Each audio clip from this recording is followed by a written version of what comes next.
일베는 자유민주주의의 음지에서 태어난 방종입니다.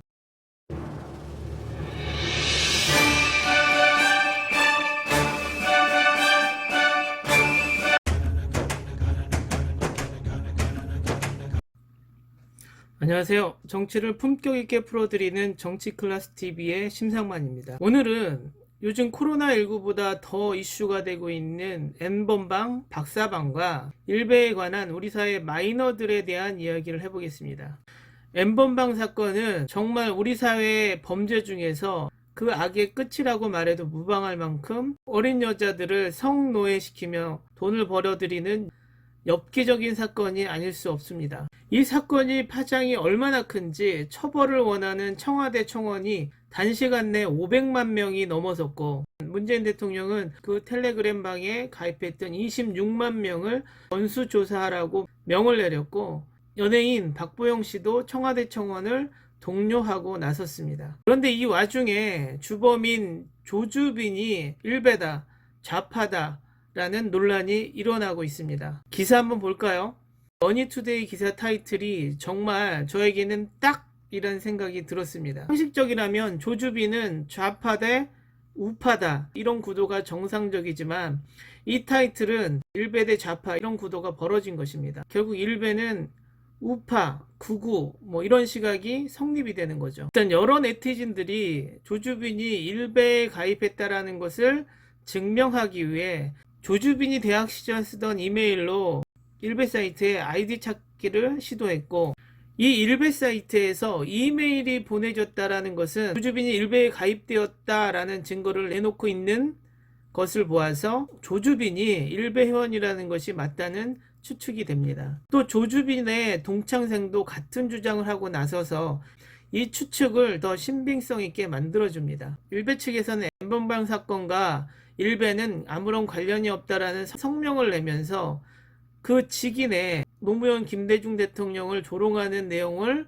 포함시켜 정말 사회 쓰레기들이 하는 짓을 끝까지 보여주고 있더군요. 여기서 일베란 무엇인가에 대해서 잠깐 짚고 넘어가겠습니다. 일베는 DC 인사이트라는 사이트의 하부 게시판에 속해 있다가 수위가 너무 저질스러워져서 외부로 퇴출된 게시판을 그 게시판을 즐기던 유저들이 늘어나면서 지금은 걷잡을 수 없을 정도로 커져버린 사이트가 되어버렸죠. 그럼 일베가 사회적으로 왜 문제가 되는지 일베 사이트에 올라온 몇 가지 글들을 볼까요?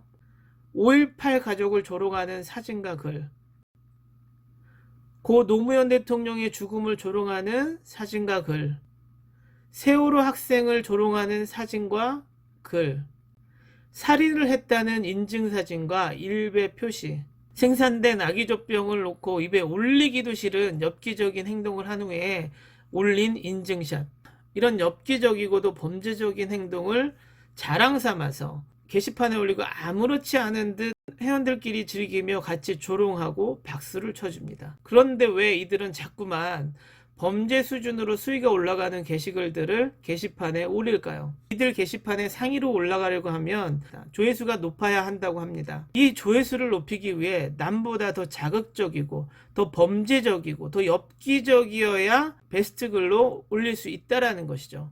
어쨌든 이 일베는 몇 년 전만 해도 사회 음지에 숨어서 몰래 활동하던 마이너들이었습니다. 그런데 왜 이들이 사회 전면에 등장하게 되었느냐?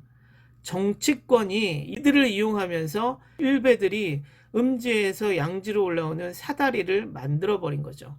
예전 세월호 유가족 김용호 씨가 단식투쟁을 할 때 일베들이 그 옆에서 폭식투쟁을 한 적이 있습니다. 그때 이 일베 회원들을 지원하고 응원했던 인물들이 있습니다. 한 명은 탈북자 출신 정선산 씨, 그때 당시 새누리당 기획위원장으로 올라섰고, 이 사람이 일베들에게 이 폭식투쟁에 피자, 콜라를 지원했습니다. 또 지금도 태블릿 PC가 가짜다라고 우기고 있는 이 변희재 씨, 이 사람도 폭식투쟁 현장에 나가 일베 회원들을 독려함으로써 일베 회원들이 음지에서 정치 영역으로 또 보수 극우의 입을 대변하는 빅마우스가 돼버렸던 거죠.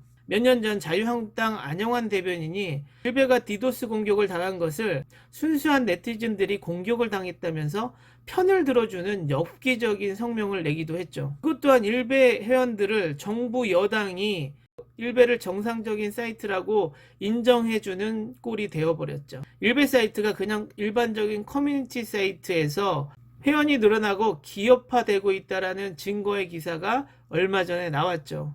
기사를 한번 볼까요? 마켓뉴스에서는 일베를 운영하는 실질 회사가 대표적으로 코스닥 상장사 KNI이며 최 회장이라고 불리는 큰손이 일명 법방이라고 불리는 역캠으로 수익을 내고 있으며 일베를 공동 운영하는 구조란 기사를 냈습니다. 법방, 역캠, 뭔가 연상되는 게 있지 않나요? N번방, 박사방 묘하게 비슷합니다. 또 이 일베의 영향이 극우 유튜버들에게도 미친다는 것입니다. 한번 영상 볼까요? 그냥 그게 뭐 대수라고 누가 그때 일베가 나라의 중심입니다. 그래서 제가 이제 그때 뭐라고 했었냐면은 네, 일베가 나라의 중심이죠, 뭐 이렇게 얘기했던 것 같아요. 그 생각은 저는 지금도 마찬가지입니다. 일베가 나라의 중심이다라고 외치는 극우 유튜버가 있습니다. 일베에서 짜집기한 가짜 역사를 유튜버 방송 자료로 이용을 합니다. 제가 가장 우려스러운 것은 이 주범 조주빈의 나이입니다. 25살 청년. 일베를 하는 회원들도 대부분 나이 어린 청소년이나 청년들입니다. 요즘은 태극기를 들고 거리에 나온 노년층도 있다고 합니다. 어쨌든 이 나이 어린 청소년들이 자극적이고 폭력적이고 퇴폐적인 것들을 필터링 없이 보면서 자신도 모르게 조주빈처럼 범죄의식과 범죄에 대한 판단 능력이 없어지게 된다는 겁니다. 자유는 자신의 행동에 책임이 따릅니다. 일베는 자유가 아닙니다. 일베는 자유민주주의의 음지에서 태어난 방종입니다. 오늘은 여기까지 하겠습니다. 오늘도 코로나19 꼭 극복합시다. 항상 시청해 주셔서 고맙습니다.